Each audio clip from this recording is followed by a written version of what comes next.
Hello everyone, I am Sushil Kesri, Senior Physics Faculty Vidya Mandir Classes HL Korwa.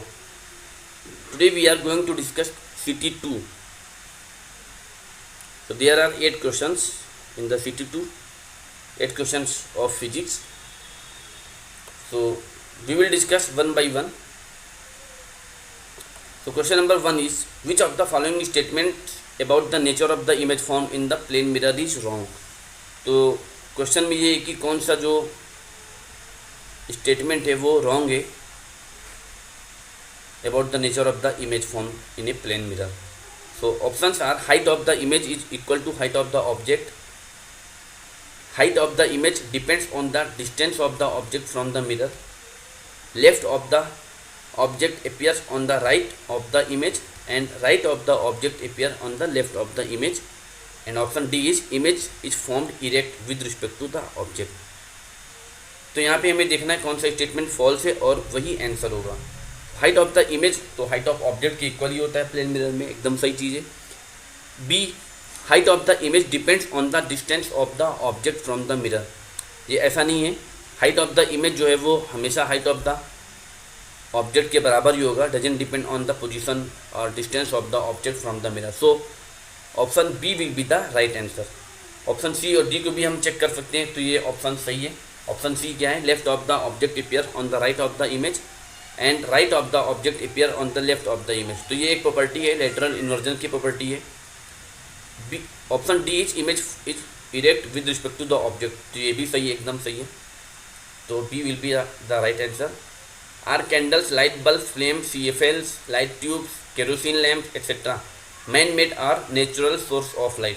तो ये man made sources of light है, तो option A will be the right answer. Question number 3 पे आते हैं. Why do the shadow made by the sun change in the size during the course of the day. तो अब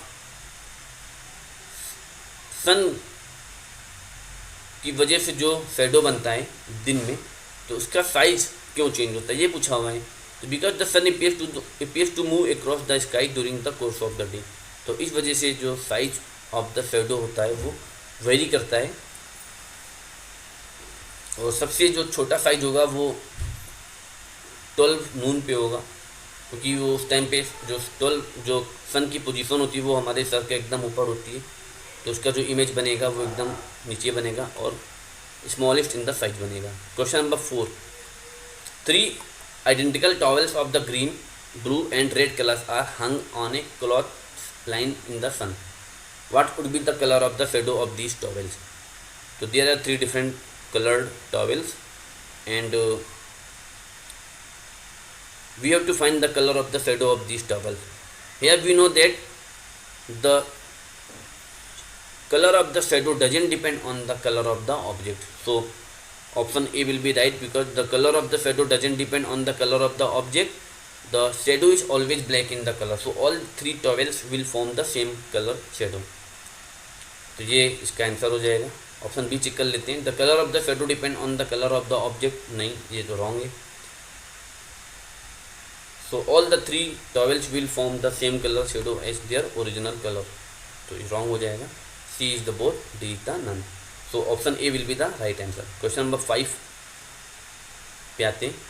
Stars are, so stars are the luminous object. So ये एकदम informative question है. Option A will be the right answer.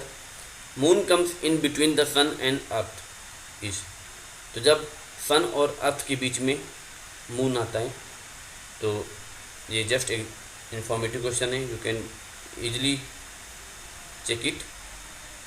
Lunar eclipse will be the right answer. Question number 7, when moon comes in between the sun and earth in a straight line, then a solar eclipse is formed.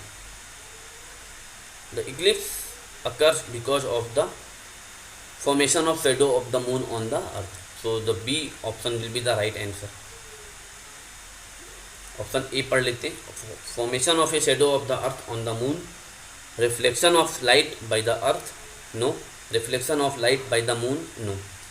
So the right answer will be formation of a shadow of the moon on the earth. Question number 8 is, butter paper is an example of fill in the blanks object. तो butter paper है तो हमें पूछा हुआ है कि ये किस टाइप का ऑब्जेक्ट है। Options are a transparent, a translucent, and opaque and luminous. तो जो बटर पेपर होगा वो एक ट्रांसल्यूसेंट ऑब्जेक्ट होगा। क्यों? क्योंकि अगर हम लाइट को बटर पेपर पर इंसिडेंट कराते हैं, अगर हम लाइट को बटर पेपर पर इंसिडेंट कराएंगे तो कुछ पार्ट ट्रांसमिट हो जाएगा, कुछ पार्ट ये रिफ्लेक्ट हो जाएगा और कुछ पार्ट ये इसका एब्जॉर्ब हो जाएगा। So this is the property of the translucent object. So the right answer will be the translucent object, option B. तो ये बी आंसर हो जाएगा इसका, ट्रांसल्यूसेंट ऑब्जेक्ट। तो इस तरीके से we have discussed all the 8 questions of the CT2. If you have any query or any doubt, so please write your doubts in the group and I will answer all your doubts and all your queries. Okay, thank you.